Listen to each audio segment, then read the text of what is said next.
Wanafamilia, niko kwa supply hapa. Hizi ni iPhone 14 Plus, kwa kila piece ni shilingi milioni 1,300,000 na elfu hamsini. Na hizi ni model za Britain wanafamilia, model za Britain. Umeona vyuma kabisa original. Kama unataka original hichi hapa. Bei milioni 1,300,000 na elfu hamsini mwanafamilia. Usipokuwa mbaili unataka chuma original hichi hapa. Hii ina battery ya 93.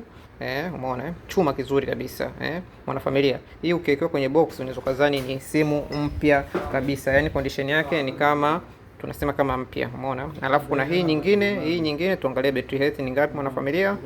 Battery health ya hii nyingine iko wapi? Labda hii inaweza kutupa surprise. Ikae na battery health kubwa zaidi ya ile nyingine. Mwanafamilia, ukikuta hii na battery health zaidi ya ile nyingine inabidi uwai chap. Ina 100 wanafamilia. Mwanafamilia, Mungu akupe nini mwanafamilia? Mfanya chap uje. Fanya chap. Ufanye order chap.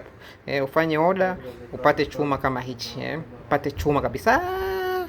Uwai hichi cha 100, ukichelewa utakutana nayo hii ya 93, zote available kwa order tu mwanafamilia.